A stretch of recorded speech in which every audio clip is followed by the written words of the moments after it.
What do you get when you combine a keyboard, a wax seal and foam, and these patriotic noodles? A ring? Wait, are you proposing to me right now? I mean, I'm honored, but like, howdy hey, I'm Hipyo Tech, and today I'm taking a look at a very peculiar keyboard. One that's maybe worth proposing over. Okay, but real talk, leave a comment. Would you propose with a keyboard? Would you say yes? This is a disturbingly spicy keyboard, and I'll get into the details later. But first, a proposal for you. 79% of you haven't subscribed, so hit subscribe, and I'll give you an extra howdy hey. See? Howdy hey. Now, I'll get into all that crazy stuff I just talked about, but first things first. This video is sponsored by Wuche Studios. Now, here's how sponsorships work around here. They pay me for a video slot, they have not reviewed this video, they haven't given me a script, and I'm saying what I want. But yeah, they totally paid me. Well, at least I can pay back my loans for those aluminum keycaps in my last video. Yikes. Anyways, you're probably thinking, Hipyo, this is a fancy box you're looking at, but that's not very interesting. Honestly, kind of hostile of you, not gonna lie, but inside of this fancy box is something very fancy, I promise. Promise 87 from Wuche Studios. Got it. Now, you might know Wuche from making some stuff like the Icky Aurora, or actually by ghostwriting the Zoom 65. They're literally just Melitrix Studios, inside job. So they can make good keyboards, but will this one be any good? Well, let's find out. Now, you can buy this keyboard right now using the link down in the description, and it starts at $385. Oof. The version I'll be looking at today is roughly $465, but we'll talk about that more soon. I'm not going to go over everything your money will get you, but just know that this board will not arrive until Q1 2023 if you do purchase it. But hey, with a date that far away, I'm sure it's going to be worth it. Is that a hot swap PCB?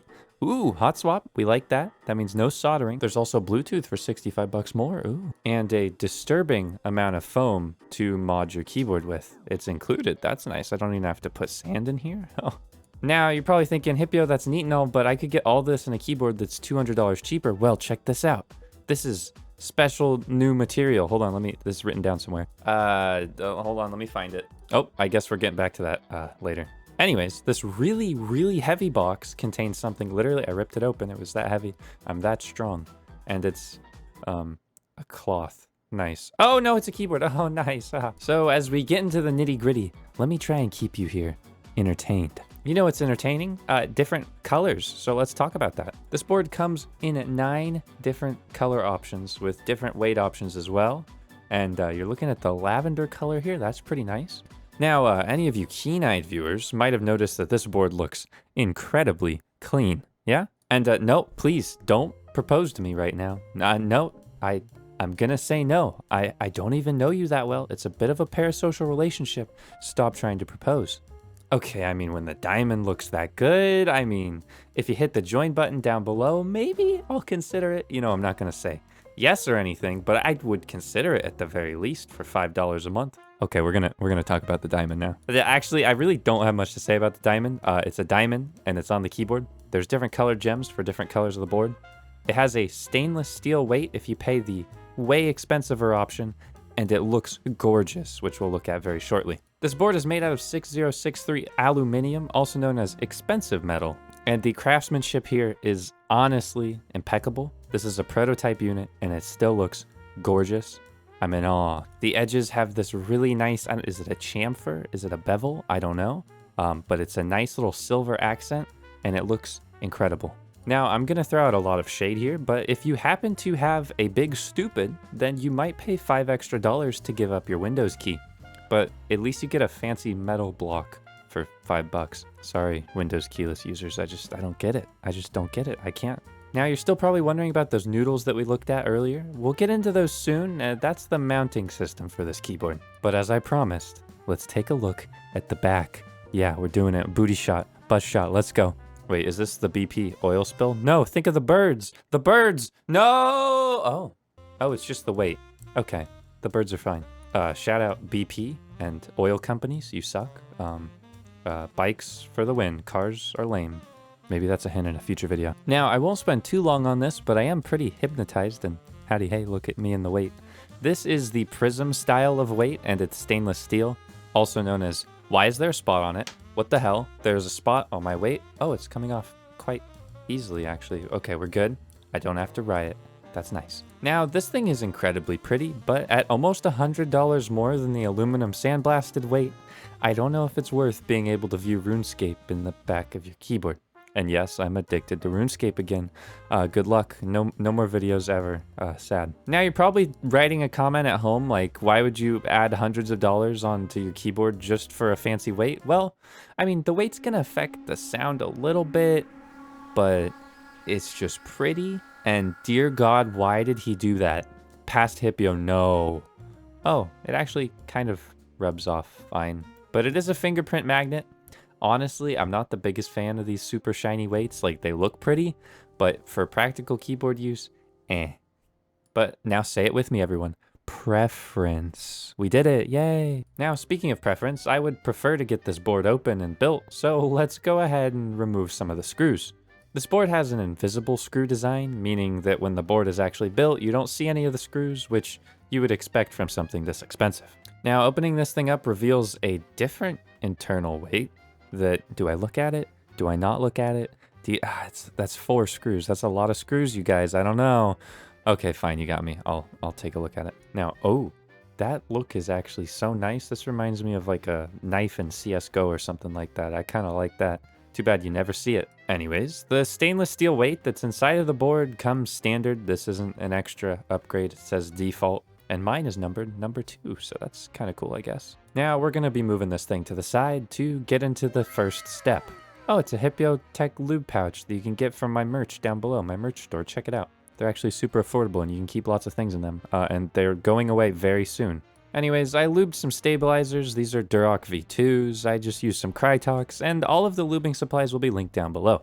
Oh my god, we made it back. We made it back. Now, this is their new super critical foam dampening material. Now, technically, Wuche told me you should only really use this with the aluminum plate, as it sounds better with that.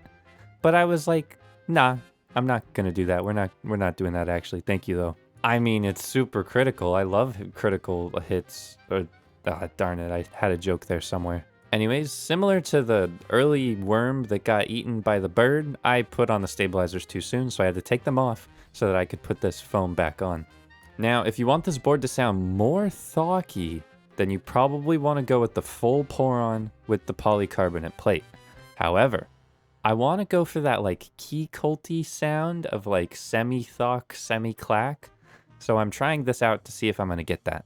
Also, they said this material was the softest of all the gaskets, so I'm gonna have to try that out. Also, if you hear me clicking, it's because I'm playing RuneScape while doing a voiceover. Look at this guy. I made an Iron Man with my friends, Josh and Toby. Yay. Okay, so as I mentioned before, I'm gonna use the polycarbonate plate, and then we're gonna get into these switches. You might have seen me use these before. They are the Hey switches from KBD fans, and I got them from Keeps for All, link down below if they're available. I mean, I'm Mr. Howdy Hey, so it's only fitting that I use the Hey switches. These aren't affiliated with me at all, but there you go. They're linear. I don't have that much to say about them other than that they are pretty good. Now, hold on. I realized I forgot a box, so I'm going to have to go through that box and see what's going on in here.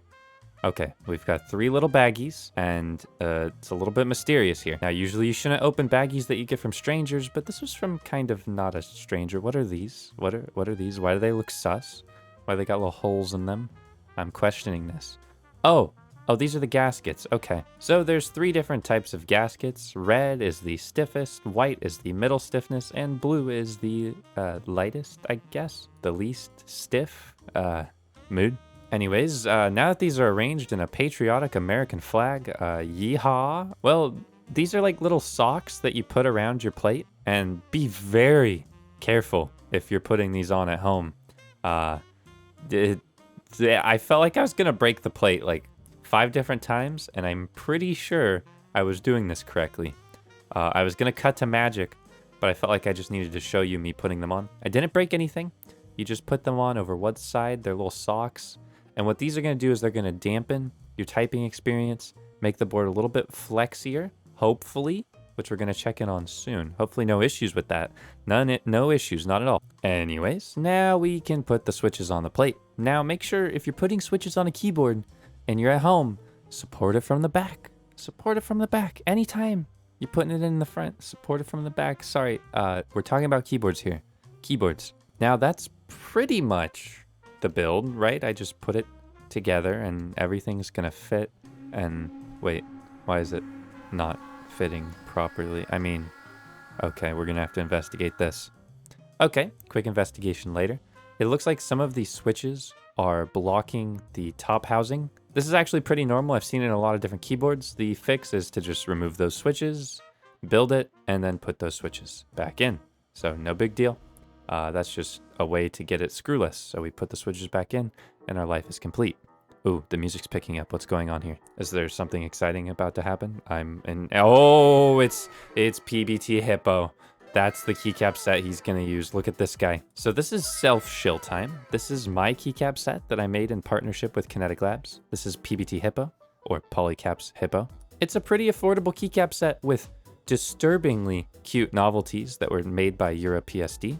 If I was gonna get proposed to and somebody gave me this keyboard with these keycaps, I would say yes.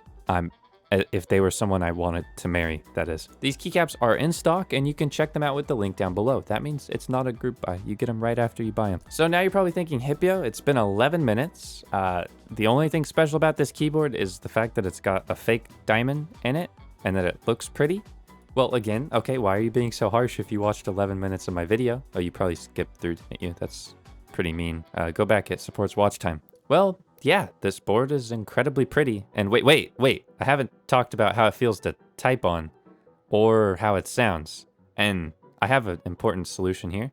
I'm going to add a butt to the keyboard. Okay, now we're good. Now you can propose with this. Now, this keyboard does have an LED under the little diamond, but mine was not working, so just imagine it being bright. It also has QMK and VIA support, so you can reprogram it. And I had some issues with the keyboard itself. Let's talk about that. So if you might have noticed when I built it originally, I did not put any bottom foam in, and that's because I wanted it to be a little bit more gaskety. However, my plate that I chose was just too flexible with the gaskets that I chose, so the switches were hitting the stainless steel weight and shorting out. This is a problem that they better fix before the final version, and yeah, because it's not usable without the foam, and I actually really like the sound without the foam, which I'll show you in a little bit. But the gasket performance, once you add the bottom foam, is just less. Like before it was actually quite nice and now it's kind of meh. Hopefully there's some way for them to fix that, but I guess you can see for yourself if you like the sound with the bottom foam in. Also, bonus fact. This board looks like it has RGB underglow when you're looking at it from behind because of the prism weight. It is so pretty. But what are my final thoughts on this thing? Well, it's a 10 keyless board. It keeps your standard layout. It looks like a wedding ring. You could propose with it, theoretically, if your significant other was into keyboards, that is. It feels nice to type on. It sounds pretty darn good, which you'll hear soon. And as long as they fix those issues, this will be a pretty solid mid to high-end board. I mean, if people are spending thousands on a wedding ring, then like $400 on a keyboard, this is saving money. You're saving money. But anyways, I'll leave you with a bit of a sound test. Ever heard of it? Sorry, I've been watching too much Urban Rescue Range. Please watch the whole thing to support my YouTube algorithm overlords, and then check out some of my other videos which will be suggested during the sound test. They're pretty good. Gotta go, that's a real doorbell, bye!